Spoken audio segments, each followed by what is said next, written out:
going out to dinners, I would say easy $200 a week. I'm going out to dinner. And is that just like going to Valentine's like 6 times, or how many dinners is The that? wild thing is, I was at Valentine's not too long ago, and it is not as cheap as you think. It's like $65 a head to go to Valentine's. You could go to a nice restaurant for that, and it wouldn't be Valentine's. Okay, so $200 a week is about 10 grand a year. Yeah. Once again, money that you could be going towards paying down debt or investing. Absolutely. Doesn't seem like you're out once or twice a week for dinner. Doesn't seem like a lot. And I guess the other point here is we're not advocating to not have any fun, not spend money on anything, but it's the cumulative effect of all of this, right? Yeah, absolutely. And again, I think it's the thing where people don't stop and add it up. Like when you said to me, damn, that's like 11 grand a year on food during the day, I was like, holy shit, like that is quite a bit of money. Welcome to Checks and Balances, brought to you by Partners Life. I am Michael Vincent. This is James Blair. And today, James, I don't spend any money, but I don't know where it all goes. And I have none left at the end of the week. Can you help me? It's a lie. You do spend lots of money. And we're going to talk about Mike's spending today.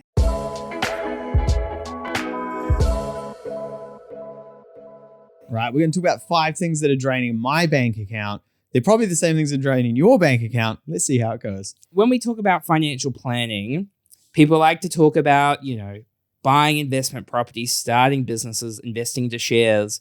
But if you earn lots of money, you spend lots of money, you're going nowhere, you're on the treadmill of life. So today, we're going to talk about Mike's expenses. I'm going to talk about a few expenses because the leakage of additional expenses stops you really from getting where you want to go. Yeah, 100%. And it's a weird one, right? It's not like we're having a crack at people for not knowing where their money goes, because it is so common, but it is about taking control, knowing your numbers, and using that as a starting point to change your financial future. So, Michael, welcome to your confessional.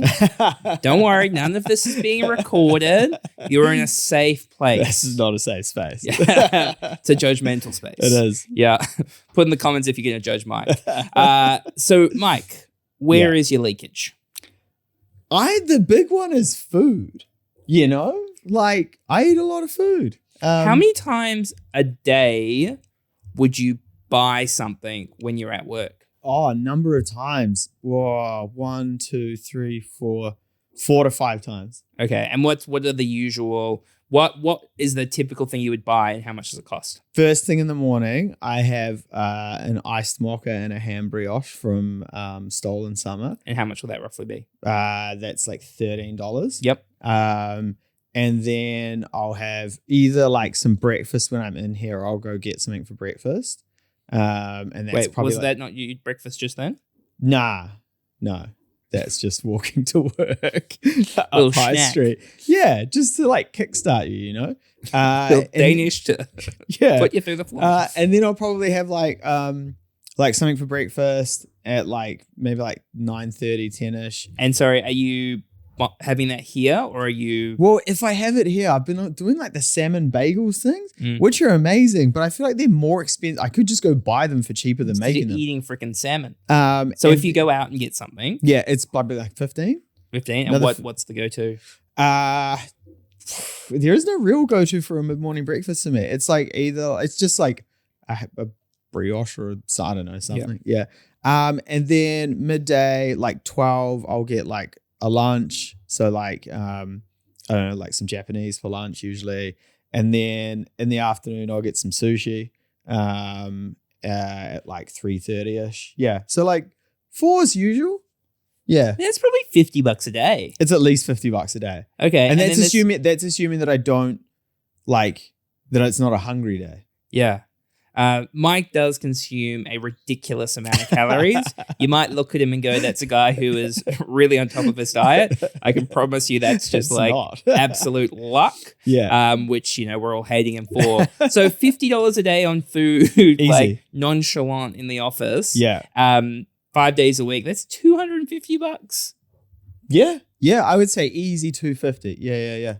So that's like normal. And that's not even like weekends. That's like 10, because I mean, it's not like I sit at home on the weekend and don't eat anything during the day. Yeah. Just photosynthesis. Yeah.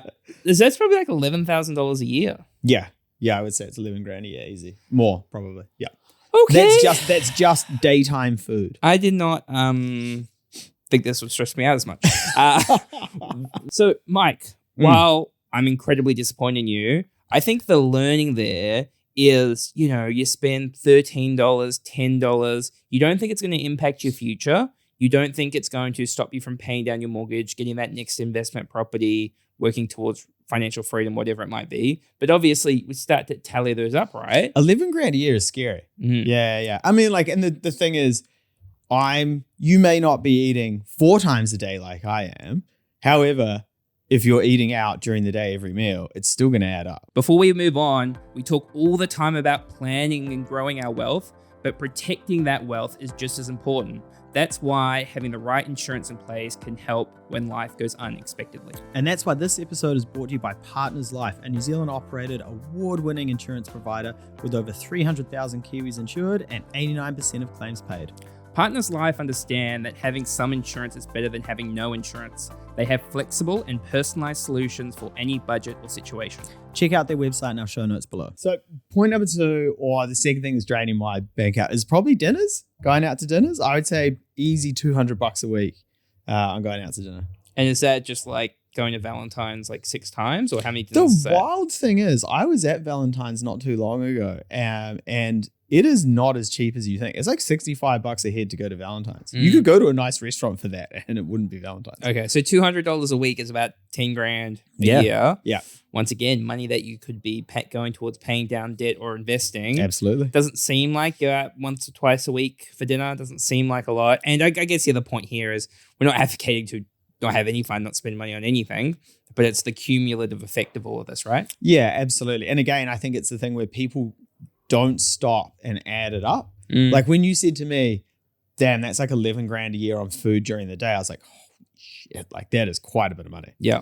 I mean, between eating during the day, during the work week, and going out for dinners, you're spending north of $20,000 a year. Yeah, which is a wild thing to hear. Yeah. Okay, what's next, Mike? Next one's probably clothes. You're a stylish man.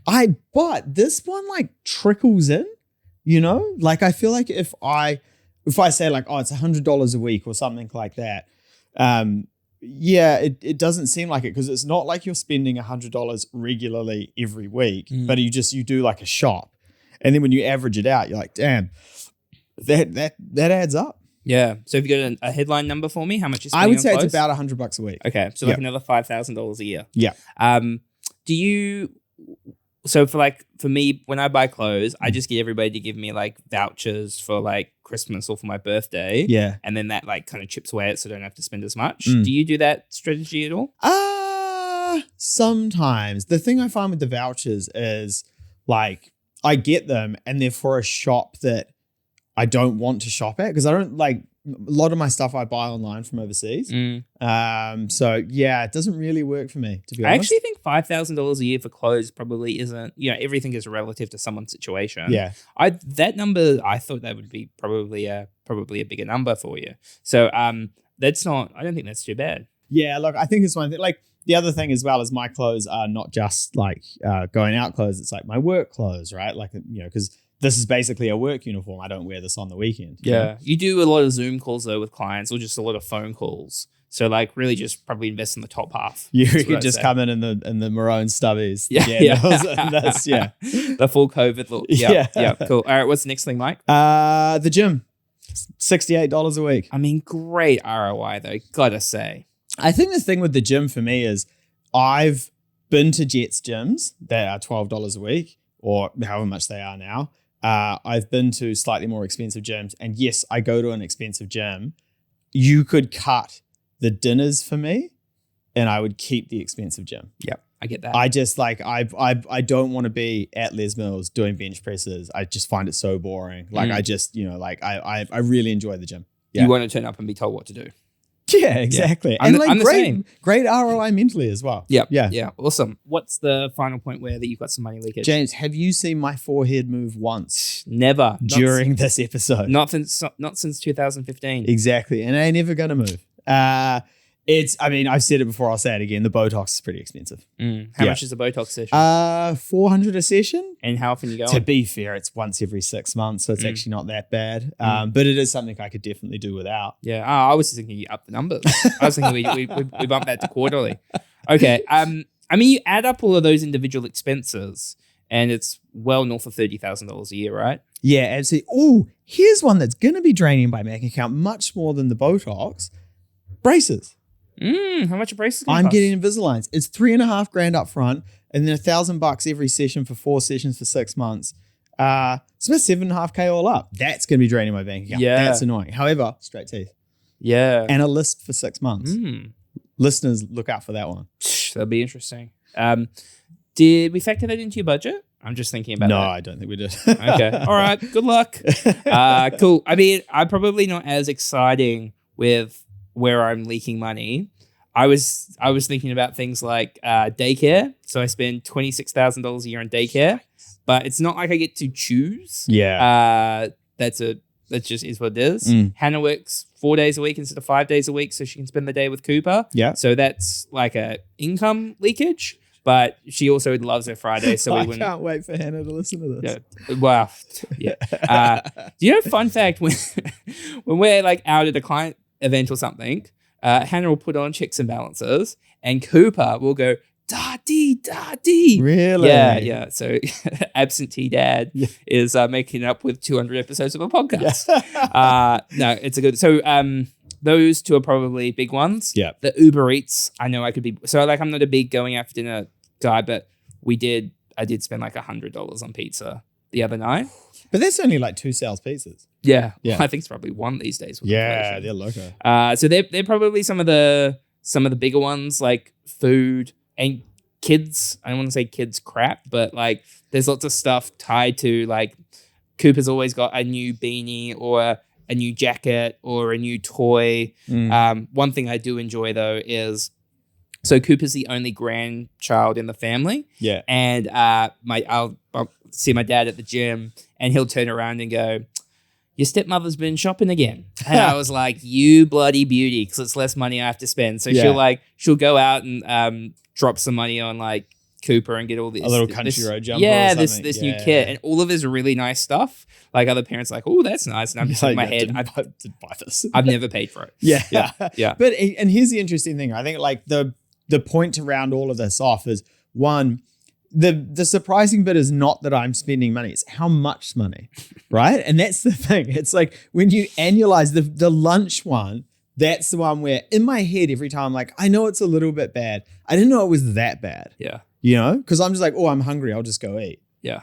And when you're making decisions when you're hungry, You're not you. they're not probably the right decision. It's like when you go supermarket shopping, you should never go supermarket shopping when you're hungry, because otherwise you come home with all this random crap. I would and you're never like- go supermarket shopping then. I'm always hungry. So I mean, like Mike is saying, the big thing here is but like very few people have this super extravagant life, even on really good incomes. It's all the really little things that add up over time, and you just have to be super conscious of your spending. So I would think about, where is the leakage within your budget and what can you do about it? Clarity. Clarity is the biggest thing. Some of Mike's ones, we go, that's actually good value for money. $5,000 a year on clothes, not that ridiculous for the great return on investment, that nice polo knit, just like on point today. And then the gym is another thing where, like, I know he'd be miserable if he didn't go to the gym. Yeah. But then you look at some of the other ones and you kind of look at the food and go, could we save probably like $8,000 a year by like just buying some stuff and having it in the office? What are the different things we can go do? So I would apply that to your own situation. Jess and Michaela did an awesome episode about budgeting, so make sure to go and check that out. Pocketsmith is a really good tool as well to kind of implement this, and then you can track it going forward as opposed to just having a spreadsheet at one point in time. Mike, big question the listeners want to know. Are you going to change? I actually think I probably will. Like just on the food bit, right? Like just like because I used to make breakfast in the office. I used to, all that sort of stuff. I was like, oh no, it's fine. I'll just I've gotten a little bit lazy on it. I reckon I could cut that food expense in half pretty easily without too much hassle in my life. Awesome. Great. Okay. Well, thank you very much for joining us. Much love to Partners Life for sponsoring. Review, subscribe, like. Mike, let's go grab some sushi. Cheers.